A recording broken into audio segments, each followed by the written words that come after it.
Welcome to connected classroom. मैं हूं ज़ैनुल आबिदीन, आपका फिज़िक्स इंस्ट्रक्टर। प्रीवियस लेक्चर में हमने changing of states of matter को डिस्कस किया था, जिसमें हमने देखा था कि फ्रीजिंग क्या होती है, मेल्टिंग क्या होती है, वेपराइजेशन क्या होती है, एवेपोरेशन के बारे में हमने पढ़ा था। इसके साथ साथ कंडेंसेशन के बारे में पढ़ा था और सब्लिमेशन और डेपोजिशन के बारे में पढ़ा था। तो जैसे कि मैंने शुरू में एक्सप्लेन किया था कि इस चैप्टर में हम स्टार्ट में सबसे पहले मैटर के बारे में पढ़ेंगे। तो मैटर वाला पोर्शन जो है वो कंप्लीट हो चुका है। हमने देख लिया है कि मैटर क्या होता है, उसकी कौन कौन सी स्टेट्स होती हैं और इसके साथ साथ मैटर जो है उसकी स्टेट्स कैसे चेंज हो सकती हैं। अब हम नेक्स्ट मूव करने लगे हैं कि अगर हम मैटर को हीट करेंगे तो उसके ऊपर क्या इफ़ेक्ट्स आएंगे। आज हम ये सारी चीज़ें जो हैं वो डिस्कस करेंगे। तो इसके लिए हमारा टॉपिक है that is thermal expansion. Thermal expansion का मतलब होता है, इसको हम डिफाइन कर सकते हैं, increase in the size of matter on heating.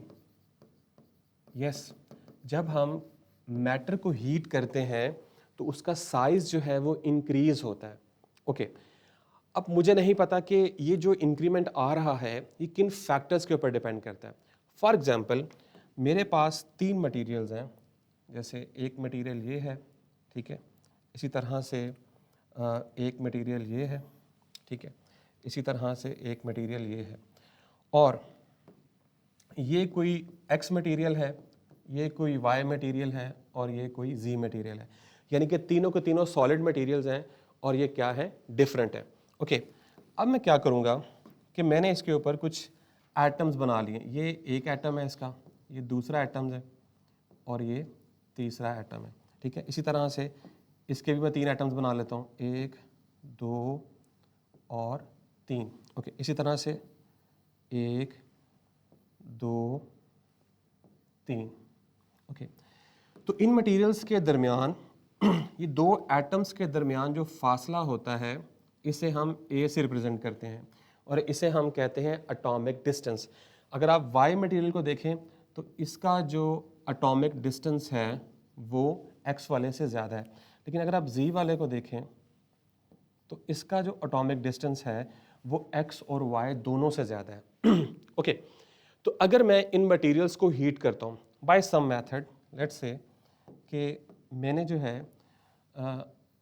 In materials को क्या किया है, हीट किया है। इसी तरह से इसको भी हीट किया है, ठीक है, इसी तरह से इसको भी क्या किया है, हीट किया है। यस, ओके, तो मैंने इन तीनों मटेरियल्स को जो है वो हीट किया है। तो आपको पता है कि जब हम मटेरियल को हीट करते हैं तो इनकी जो वाइब्रेशंस हैं वो क्या हो जाती हैं, स्टार्ट हो जाती हैं ऐसे। तो ये अपनी मेन पोजीशन के इर्द गिर्द जो है वो क्या करना शुरू कर देते हैं, वाइब्रेट करना स्टार्ट कर देते हैं। ओके, तो जब वाइब्रेट करना स्टार्ट करते हैं तो इस वाइब्रेशन से इनकी काइनेटिक एनर्जी जो है वो इंक्रीज़ करती है और इनका एम्पलीट्यूड ऑफ वाइब्रेशन जो है वो इंक्रीज़ करता है। अब मैं आपको ये भी बता दूं कि एम्पलीट्यूड क्या होता है। कि लेट्स से कि ये मेरा एटम था, तो एटम जो है वो वाइब्रेशन के दौरान यहाँ से यहाँ गया, यहाँ से फिर वापस आया, फिर यहाँ से यहाँ गया। अब ये जो फासला आपने देखा है ये वाला, यहाँ से लेके यहाँ तक, इसे एम्पलीट्यूड कहते हैं। अगर हम इसको ज़्यादा हीट करेंगे तो ये एम्पलीट्यूड जो ऑफ वाइब्रेशन जो है वो पहले से क्या हो जाएगी, ज़्यादा हो जाएगी। ओके, तो बताने का मकसद ये है कि जब ये हीट अप होंगे तो इनका जो इंटर एटॉमिक डिस्टेंस है वो क्या करेगा, वो इंक्रीज करेगा। अब मुझे बताएं कि ये 3 डिफरेंट मटेरियल्स हैं, एक्स वाई जी। अब इसका ज़्यादा इंटर एटॉमिक डिस्टेंस बनेगा, हम तीनों को सेम हीट दे रहे हैं, इसका बनेगा, इसका बनेगा। तो डेफिनेटली इसकी रीज़न यही है कि जब आप इसे हीट करेंगे तो डिफरेंट मटेरियल्स हैं, तो इसमें जो है चूंकि इंटर एटॉमिक स्पेसेस जो है वो ज़्यादा है तो ये ज़्यादा एक्सपैंड करेगा, ये सबसे ज़्यादा एक्सपैंड करेगा। मतलब एक्स सबसे कम एक्सपैंड करेगा, वाई सबसे इससे कम एक्सपैंड करेगा और जी जो है सॉरी वाई जो है वो ज़्यादा एक्सपैंड करेगा एक्स से, और जी जो है वो वाई से ज़्यादा एक्सपैंड करेगा। तो इसका मतलब है कि एक्सपेंशन जो है वो एक चीज़ के ऊपर डिपेंड कर रही है, जो मैं आपको बताना चाह रहा हूँ सॉलिड मटेरियल की। वो पहली चीज़ क्या है, नेचर ऑफ मटेरियल। तो जो मटेरियल हमारा डिफरेंट होगा उसमें एक्सपेंशन भी क्या होगी, डिफरेंट होगी। ओके, अगर मैं इसको ज़्यादा हीट दूंगा, अगर मैं इसको ज़्यादा हीट दूंगा, तीनों को ज़्यादा हीट दूंगा, तो वाइब्रेशन या काइनेटिक एनर्जी जो है वो ज़्यादा होगी। तो इसका मतलब है दूसरा फैक्टर जो है वो मेरे पास क्या है, increase in temperature. Yes, temperature increase करने से भी क्या होगा कि एक्सपेंशन ज़्यादा होगी। तीसरा फैक्टर है ओरिजिनल साइज या original number of atoms. Original size भी कह सकते हैं आप इसे, या फिर ओरिजिनल नंबर ऑफ एटम्स। ठीक है, तो जितने एटम ज़्यादा होंगे, हाँ इसको राबिया हैदर, डिस्टेंस जो है बेसिकली वो इंटर अटोमिक डिस्टेंस है। दो एटम्स के जो दरमियान वाला फासला होता है उससे हम इंटर अटोमिक डिस्टेंस कहते हैं। तो जब हम इसे हीट करते हैं तो ये इंटर अटोमिक डिस्टेंस जो है वो पहले से क्या होता है, ज़्यादा होता है, जिसकी वजह से हमारा मटेरियल जो है वो एक्सपैंड करता है। तो मैंने आपको 3 फैक्टर्स बताए कि अगर मटेरियल डिफरेंट होगा तो डिफरेंट मटेरियल्स में एक्सपेंशन जो है वो डिफरेंट होगी। चैप्टर नंबर 11 है। ओके, एक्सपेंशन डिफरेंट होगी। अगर मैं टेम्परेचर बढ़ाऊंगा तो जितना टेम्परेचर बढ़ाता जाऊंगा एक्सपेंशन उतनी ही ज़्यादा होती जाएगी। क्यों? क्योंकि टेम्परेचर बढ़ाने से काइनेटिक एनर्जी उतनी ज़्यादा इंक्रीज करती जाएगी। ओके, तीसरी है कि जितने ज़्यादा नंबर ऑफ एटम्स होंगे तो हर एटम जो है वो जो एक्सपेंशन है उसमें कंट्रीब्यूट कर रहा है। तो जितने एटम्स ज़्यादा होंगे, original number of atoms initially, तो उतनी ही ज़्यादा एक्सपेंशन होगी। तो थर्मल एक्सपेंशन जो है वो 3 फैक्टर्स पर डिपेंड करती है जो मैंने अभी तक आपको बताया है, जिनमें से पहला फैक्टर है नेचर ऑफ मटेरियल, कि हमारा जो मटेरियल है उसकी नेचर क्या है। दूसरा कि टेम्परेचर के ऊपर डिपेंड करता है। और तीसरा जो है ओरिजिनल साइज या हीट करने से पहले जो नंबर ऑफ एटम्स उसमें मौजूद है, जितने ज़्यादा होंगे एक्सपेंशन उतनी ही ज़्यादा होगी। यहाँ तक क्लियर हो गया आपको? फिर नेक्स्ट मूव करते हैं। ओके, तो अभी तक मैंने आपको ये बताया कि थर्मल एक्सपेंशन का मतलब है कि जब आप किसी मटेरियल को हीट करते हैं तो वो एक्सपैंड करता है। ओके, अब हमें नहीं पता था कि ये किन फैक्टर्स के ऊपर डिपेंड करता है। तो फिर हमने देखा कि अगर हमारे पास जो है वो डिफरेंट मटेरियल्स होंगे तो वो डिफरेंटली क्या करेंगे, एक्सपैंड करेंगे, नंबर 1। दूसरा हमने कहा कि अगर हम ज़्यादा टेम्परेचर देंगे तो ज़्यादा टेम्परेचर देने से ज़्यादा एक्सपेंशन होगी। तीसरा मैंने कहा कि अगर हमारे पास ओरिजिनल नंबर ऑफ एटम्स ज़्यादा होंगे तो ज़्यादा एक्सपेंशन होगी। तो ये 3 फैक्टर्स जो हैं उसके ऊपर थर्मल एक्सपेंशन डिपेंड करती है। ओके फाइन, आगे मूव करते हैं। अब ये थर्मल एक्सपेंशन जो है वो कितनी किस्म की हो सकती है। हम यहाँ पे बात कर रहे हैं सॉलिड्स की। ओके, हम यहाँ बात कर रहे हैं सॉलिड्स की। तो सॉलिड्स जो हैं उनमें जो एक्सपेंशन है वो 3 तरह की हो सकती है। नंबर 1, पहले हम कहते हैं लीनियर थर्मल एक्सपेंशन। ओके, इसी तरह से हम दूसरा डिफाइन करते हैं सरफेस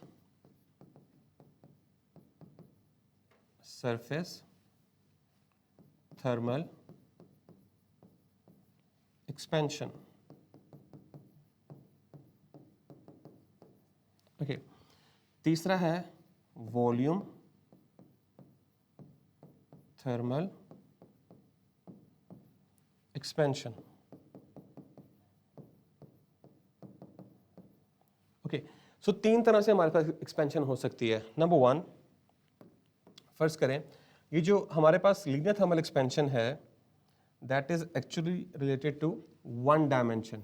यस, अगर हमारा मटेरियल जो है कि उसकी ज्योमेट्री या कॉन्फ़िगरेशन, मतलब कि उसकी कॉन्फ़िगरेशन इस तरह से है कि वो आपको एक लेंथ नज़र आ रही है, तो उसमें जो एक्सपेंशन होगी उसे हम क्या कहेंगे, लीनियर थर्मल एक्सपेंशन। इसी तरह से जो सरफेस थर्मल एक्सपेंशन है 2 डायमेंशनल है। ये मैं अभी बताता हूँ कि ये मैं क्या बता रहा हूँ आपको। वॉल्यूम थर्मल एक्सपेंशन 3D में, हमारे पास जो ऑब्जेक्ट है वो 3D में। ठीक है, यहाँ तक क्लियर हो गया? तो यहाँ से भी एमसीक्यूज बन सकता है कि बताएं जो लीनियर थर्मल एक्सपेंशन है वो कितने डायमेंशंस में होती है। तो वो 1 डायमेंशन में होती है। ठीक है, इसी तरह सरफेस जो है वो 2 डायमेंशन में होती है और वॉल्यूम जो है वो 3 डायमेंशन में होती है। फॉर एग्जांपल कि मेरे पास एक मेटालिक जो है वो रॉड है, let's say in a sense this. तो ये जो मेरे पास एक मेटालिक रॉड है, अगर मैं इसको हीट करूँगा तो इसमें इस तरह से जो है वो एक्सपेंशन होगी एक डायरेक्शन में। तो इसको मैं कह सकता हूँ कि ये लीनियर थर्मल एक्सपेंशन है। इसी तरह से अगर मैं बात करूँ कि लेट्स से कि मेरे पास जो है एक प्लेट है, लेट्स से कि ये प्लेट है जो कि 2 डायमेंशन है, आपको पता है कि प्लेट में 2 डायमेंशंस होते हैं इस तरह से, एक इस तरह से और एक इस तरह से, एक्स और वाई। तो जब मैं इस प्लेट को, जो कि एक सरफेस है बिल्कुल यानी कि बारीक सी प्लेट है, इसको हीट करूंगा तो ये 2 डायमेंशंस में क्या करेगी, एक्सपैंड करेगी। इसी तरह से अगर मेरे पास क्यूब हो जो कि 3 डायमेंशनल होता है इस तरह से, ऐसे, तो आपको पता है क्यूब जो है वो 3 डायमेंशन है, एक इसका डायमेंशन ये वाला बन जाता है, एक ये बन जाता है और एक ये बन जाता है। तो इसको हम कहते हैं एक्स, वाई एंड जी। तो इसमें जो एक्सपेंशन होगी ये वॉल्यूम थर्मल एक्सपेंशन होगी, ये हमारे पास क्या होगी, लीनियर थर्मल एक्सपेंशन, और ये क्या होगी, सरफेस थर्मल एक्सपेंशन। लेकिन हमारी बुक में सरफेस थर्मल एक्सपेंशन की डिटेल मेंशन नहीं है, तो हम इसको डिस्कस नहीं करेंगे, ठीक है। तो हम रिलेशन ड्राइव करेंगे लीनियर थर्मल एक्सपेंशन के लिए और वॉल्यूम थर्मल एक्सपेंशन के लिए। अब हम चलते हैं अपने टॉपिक की तरफ। यहां तक सबको क्लियर हो गया? साथ साथ मुझे बताते भी जाएं। ओके, तो अब हमारा टॉपिक है linear thermal expansion. Linear thermal expansion.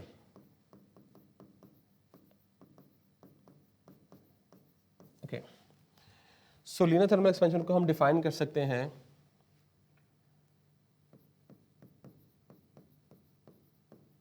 Increase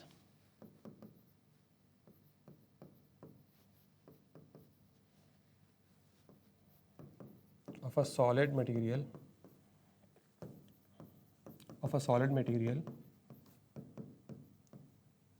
in one dimension upon heating। yes, अगर आप किसी सॉलिड मटेरियल को हीट करें और उसमें जो एक्सपेंशन है वो 1 डायमेंशन में हो, एक्सपेंशन जो है वो 1 डायमेंशन में हो, तो उसे हम क्या कहते हैं, लीनियर थर्मल एक्सपेंशन। यस, ये देखें ज़रा, मैंने आपसे कहा कि हमारे पास थर्मल एक्सपेंशन जो है वो 3 तरह की हो सकती है, ठीक है। वो लीनियर थर्मल एक्सपेंशन भी हो सकती है, वो सरफेस थर्मल एक्सपेंशन भी हो सकती है और वॉल्यूम थर्मल एक्सपेंशन भी हो सकती है। तो लीनियर मैंने बताया कि अगर कोई हमारे पास ऑब्जेक्ट इस तरह से है जिसकी ज्योमेट्री जो है वो लेंथी है, थोड़ी सी मतलब लेंथ टाइप है, लंबाई में कोई चीज़ है, तो उसमें जो एक्सपेंशन होगी वो लीनियर थर्मल एक्सपेंशन होगी, ठीक है। इसी तरह से जो ऑब्जेक्ट 3D होगा, जैसे एक क्यूब होता है, एक बॉक्स होता है, उसमें जो एक्सपेंशन होगी वो 3 डायमेंशन में होगी।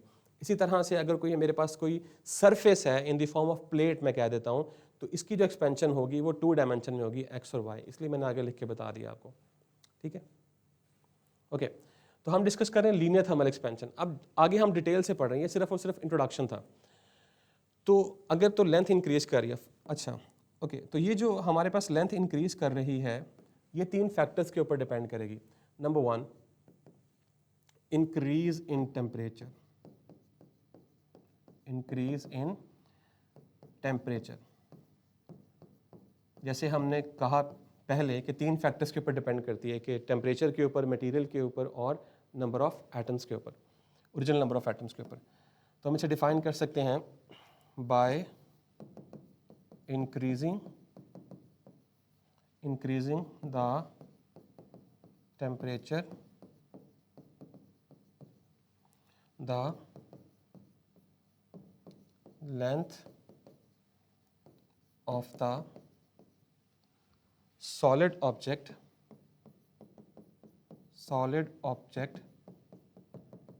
increases।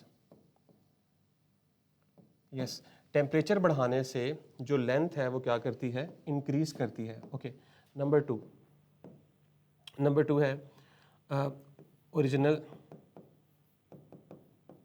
ओरिजिनल साइज और एटम्स, ठीक है।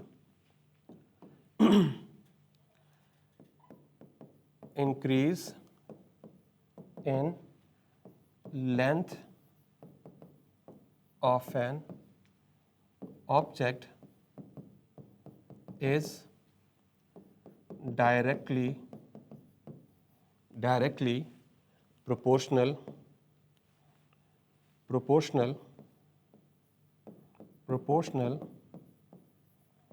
to original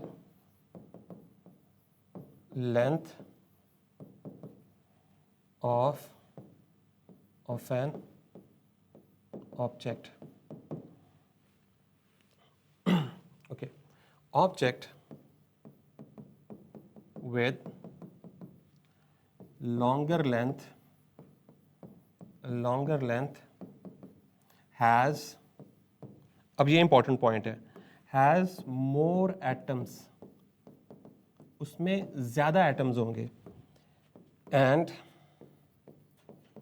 ईच एटम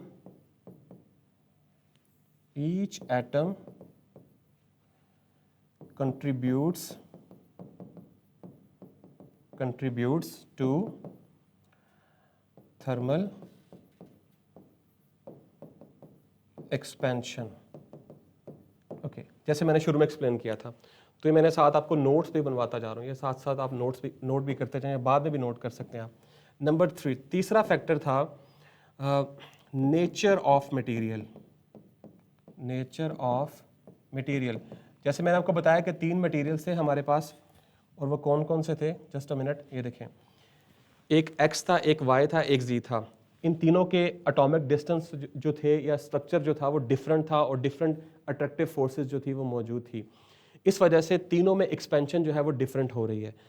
तो हम यहाँ पे ये कह सकते हैं कि different materials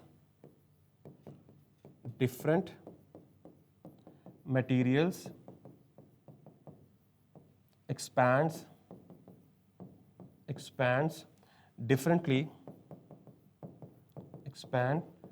differently on heating. It is due to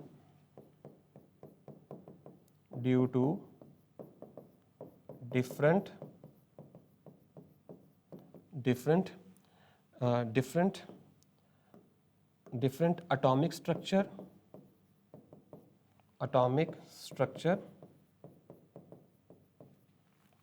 structure and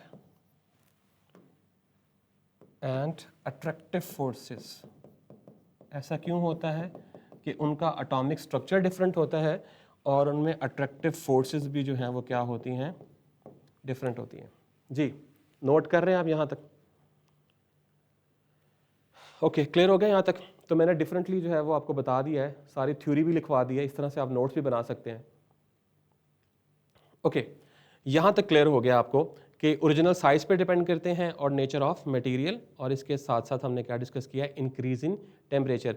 तो ये 3 फैक्टर्स ऐसे हैं जिसके ऊपर आपकी जो थर्मल एक्सपेंशन है ये डिपेंड करती है. ओके, नेक्स्ट मूव करते हैं. अब हम चलते हैं न्यूमेरिकल ट्रीटमेंट की तरफ. लेट्स से कि मेरे पास एक रॉड है, फॉर एग्जांपल कि मेरे पास एक रॉड है. So this is the rod, ठीक है, ये एक रॉड है. ओके, इसकी जो ओरिजिनल लेंथ है दैट इज़ L0. ठीक है, मैंने क्या किया, मैंने इसको हीट किया है. तो हीट करने से इसकी लेंथ जो है वो कुछ ना कुछ क्या हुई है, इंक्रीज हुई है. तो ये मैंने काफ़ी एग्जैजरेटेड करके बना दिया आपको समझाने के लिए, इतना फ़र्क नहीं होता वैसे. ठीक है, तो ये लेंथ जो है वो इंक्रीज हुई है. ठीक है, ओके, तो ये जो नई लेंथ मेरे पास आई है इसको मैं क्या देता हूँ, इसको रिप्रेजेंट कर देता हूँ L के साथ. ठीक है, ये मेरे पास L जो है that is increase in length है. ठीक है, ओके, तो इनका डिफरेंस क्या आएगा, इन दोनों लेंथ का डिफरेंस, यानी कि अगर आप L में से L0 माइनस करेंगे तो ये इंक्रीमेंट आ जाएगा आपके पास, दैट इज डेल्टा L. और आपने साथ ये बात भी याद रखनी है कि जो शुरू में टेम्परेचर था मेरे पास, जब लेंथ L0 थी तो टेम्परेचर था मेरे पास T1. ठीक है, जब मैंने हीट कर दिया तो लेंथ L बन गई थी, तो मेरे पास टेम्परेचर क्या आ गया है, T आ गया, सॉरी T2 कह लें इसको. तो हम इसको डिफाइन कर सकते हैं, यहाँ से एक्सप्लेन कर सकते हैं. Consider a rod having length L0 and temperature T1. On heating, its temperature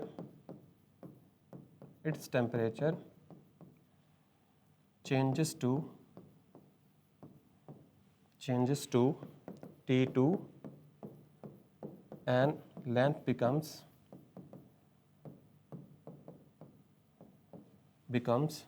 L. ठीक है। अच्छा, अब यहाँ तक तो हमने थ्योरी लिख ली, ठीक है। इस तरह से आप इसकी थ्योरी लिखेंगे। ऑल राइट, ओके, नेक्स्ट देखें। अब मैंने 3 फैक्टर्स डिस्कस किए थे आपके साथ, अब मैं उनको एक्सप्लेन करूंगा। अब ये जो चेंज इन लेंथ है कि जितना लेंथ में इंक्रीमेंट आया है ये किन फैक्टर्स पर डिपेंड कर रहा है, जो कि मैंने शुरू में डिस्कस कर दिया आपके साथ।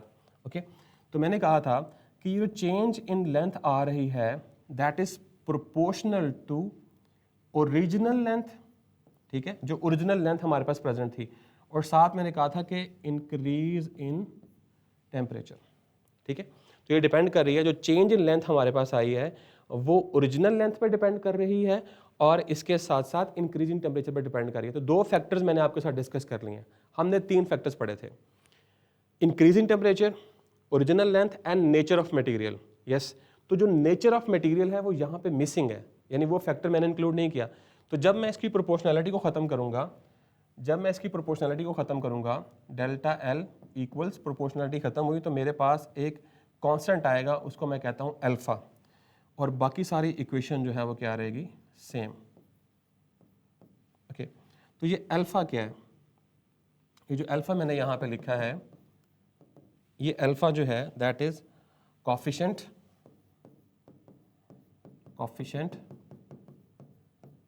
Of linear thermal expansion. इसे हम क्या कहते हैं, coefficient of linear thermal expansion. और ये जो अल्फा है ये मटेरियल टू मटेरियल वेरी करता है। अगर आपके पास बुक ओपन है, या मैं आपको बाद में दिखा भी दूंगा, तो साइड पे एक चार्ट बना हुआ है जहां पे steel, quartz, glass, different materials के अल्फा की वैल्यूज लिखी हुई हैं, और ये हर मटेरियल के लिए क्या होता है, फिक्स होता है, ठीक है। ओके, तो इसको अल्फा को हम कैसे डिफाइन करेंगे। अगर मैं अल्फा को इधर ही रहने दूं या इसको ऐसे लिख लूं कि अल्फा को मैं एक साइड पे रहने देता हूं, ठीक है, आपकी आसानी के लिए। यहाँ क्या था, डेल्टा एल, ये सेम आ गया। अब यहाँ पे एल नॉट और डेल्टा टी मल्टीप्लाई हो रहे हैं। जब मैं इसको यहाँ पे लेके आऊँगा इस तरह से, तो यहाँ पे आके ये क्या हो जाएंगे, डेल्टा एल के साथ डिवाइड हो जाएंगे। तो मैं इसको ऐसे लिख सकता हूँ, delta L over L naught delta T. तो ये आपके पास आ गई अल्फ़ा की वैल्यू। तो मैं इसे रीअरेंज करके भी लिख सकता हूँ इस तरह से कि अल्फ़ा जो है that is equals to delta L, yes, delta L over L naught delta T. और इसको मैं दोबारा से रीअरेंज करके ऐसे भी लिख सकता हूँ कि अल्फ़ा जो है दैट इज़ इक्वल्स टू, ये देखें, अब ये एल नॉट यहाँ पे डिवाइड हो रहा है, तो मैं इसको ऊपर डेल्टा एल के साथ सेपरेटली भी जो है वो डिवाइड कर सकता हूँ ऐसे, इससे कोई फ़र्क नहीं पड़ेगा, लेकिन इससे हमें डिफाइन करना आसान हो जाएगा। तो ये आपके पास जो है वो अल्फ़ा आ गया। जी मैं कर रहा हूँ, साथ साथ रिपीट करता हूँ, एक मिनट, जस्ट अ मिनट। यहाँ तक तो क्लियर था आपको कि जो चेंज इन लेंथ आया है वो ओरिजिनल लेंथ पे डिपेंड कर रहा है और चेंज इन टेम्परेचर पे डिपेंड कर रहा है, ठीक है। ओके, नेक्स्ट देखें। मैंने आपसे कहा कि जब मैंने प्रोपोर्शनैलिटी साइन को रिमूव किया तो मेरे पास एक कांस्टेंट आया जिसको हम क्या कहते हैं, अल्फ़ा, ठीक है। अब ये जो अल्फ़ा है, ये अल्फ़ा की वैल्यू मैंने फाइंड करनी है। तो अल्फ़ा की वैल्यू फाइंड करने के लिए मुझे अल्फ़ा को एक साइड पे सेपरेट करना पड़ेगा। जब मैं इसको सेपरेट कर लूँगा तो बाकी सारी क्वांटिटीज़ एक साइड पे आ जाएंगी। तो अल्फ़ा की वैल्यू आ गई delta L over L naught delta T. तो मैंने इसको सिर्फ फ्लिप करके रीअरेंज करके लिखा है, ठीक है। तो मैंने अल्फ़ा को यहाँ थोड़ा अजीब सा लग रहा था, तो मैंने इसको अल्फ़ा को यहाँ पहले लिख दिया है और ये सारी क्वान्टिटी बाद में लिखती है, इससे कोई फ़र्क नहीं पड़ता। उसके बाद मैंने कहा कि अगर एल नॉट डिवाइड हो रहा है तो इसको मैं सेपरेटली भी डिवाइड कर सकता हूँ डेल्टा एल के साथ। आप इसे जब दोबारा से जो है वो सिंप्लीफाई करेंगे तो ये एल नॉट दोबारा से नीचे आ जाएगा। तो इसको हम डिफाइन कर सकते हैं, जो मैं डिफाइन करना चाह रहा था ताकि आपको डेफिनेशन की समझ आ जाए कि हम इसे डिफाइन कर सकते हैं। अब ये अल्फ़ा की डेफिनेशन लिखवा रहा हूँ मैं आपको। तो अल्फ़ा की डेफिनेशन है फ्रैक्शनल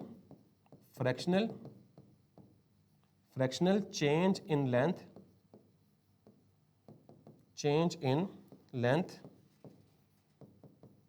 पर kelvin increase in temperature. Yes, ठीक है, यहाँ तक क्लियर हो गया कि ये बेसिकली रेशियो है, change in length over original length. इसका मतलब होता है कि change in length over original length का मतलब है कि हमारी लेंथ में कितना इंक्रीमेंट आया है, इसे फ्रैक्शनल चेंज कहते हैं। और डेल्टा टी जो है ये टेम्परेचर है, तो कितना फ्रैक्शनल चेंज यानी कितना इंक्रीमेंट आ रहा है लेंथ में टेम्परेचर को चेंज करने से। अब मैं इसको और सिंप्लीफाई करता हूँ। ये देखें, फॉर एग्जांपल मेरे पास अल्फ़ा है, इसकी वैल्यू है लेट्स से मैं कहता हूँ 2.4 इंटू 10⁻⁻5 पर केल्विन, क्योंकि अल्फ़ा का जो यूनिट होगा वो क्या होगा, पर केल्विन, क्योंकि रेशियो का तो कोई यूनिट नहीं होता। आप इसका यूनिट निकाल के देख लें, ये देखें, ये अल्फ़ा था हमारा। डेल्टा एल का यूनिट क्या होगा, मीटर। एल नॉट का यूनिट क्या होगा, मीटर। नीचे क्या है, केल्विन। तो मीटर और मीटर से क्या हो जाएगा, कैंसल आउट हो जाएगा। ये केल्विन ऊपर आके क्या हो जाएगा, पर केल्विन। तो अल्फ़ा का यूनिट क्या बन जाएगा मेरे पास, अल्फ़ा का यूनिट बनेगा पर kelvin.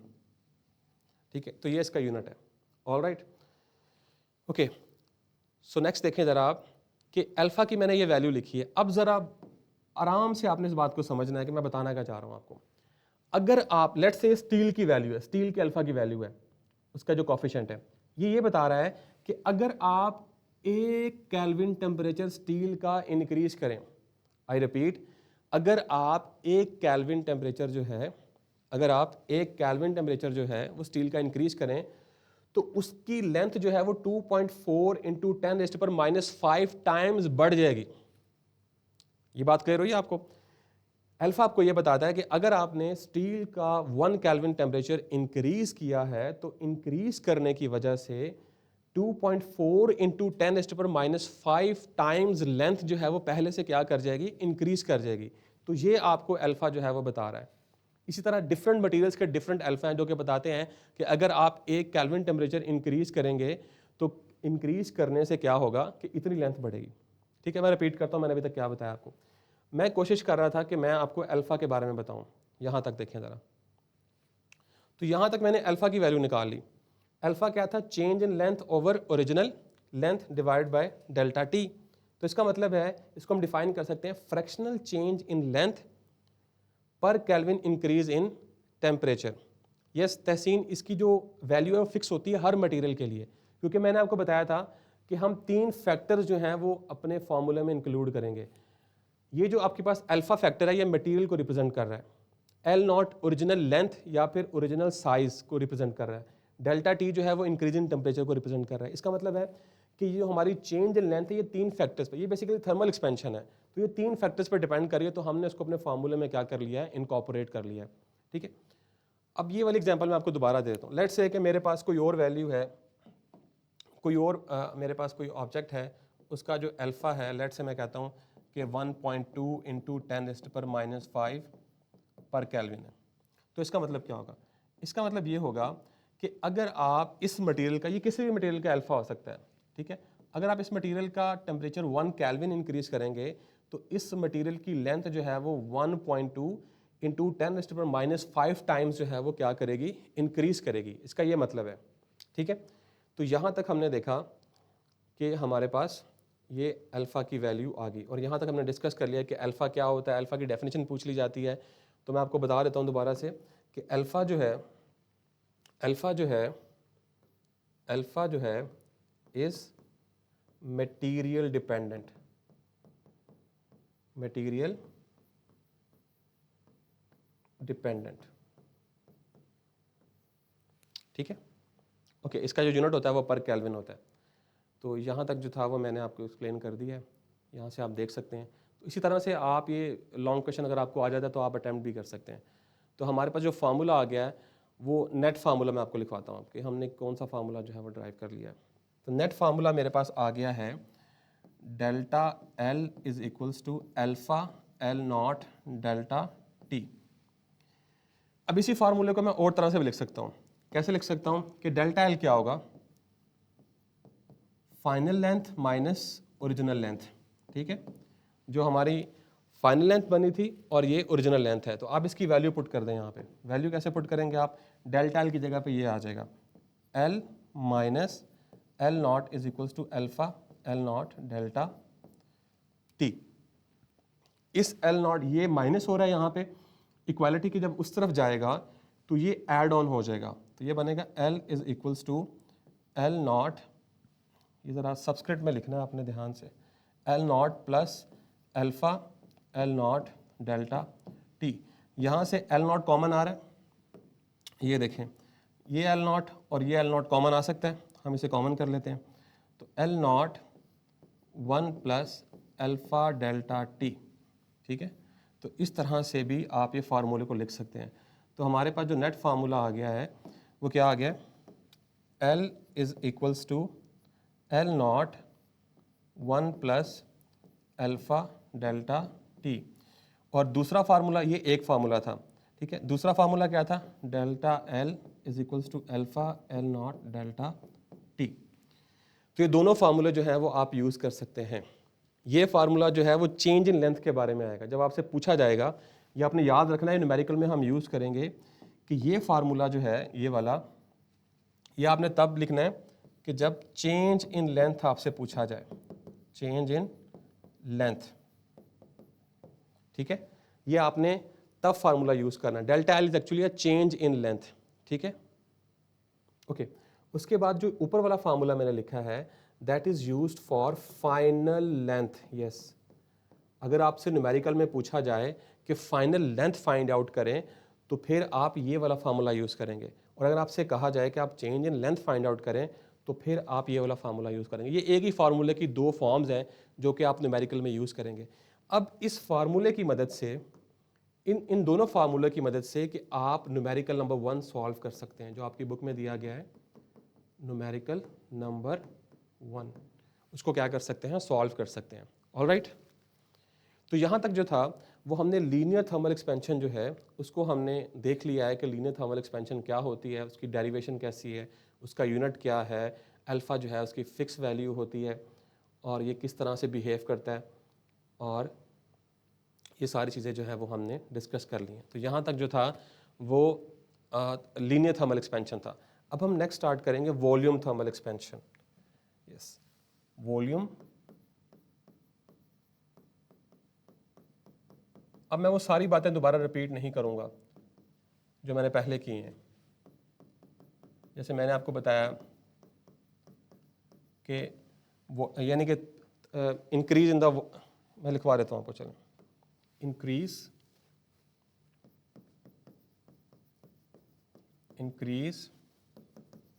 in the size of solid material in 3 dimension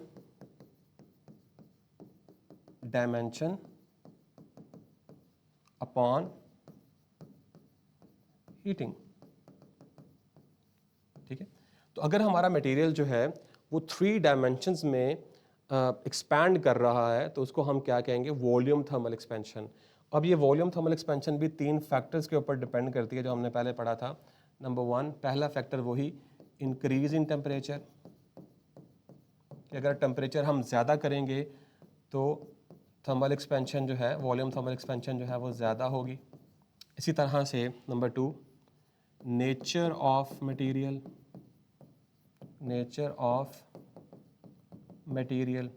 इसी तरह से number 3, original.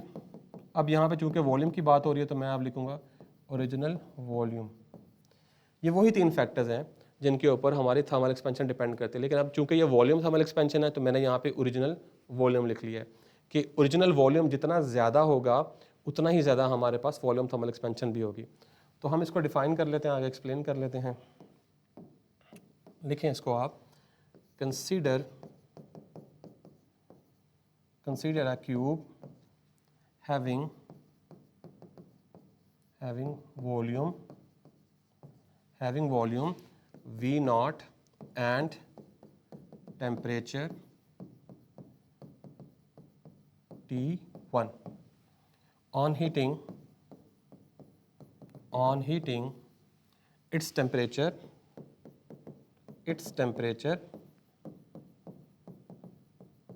increases the volume of object to V and temperature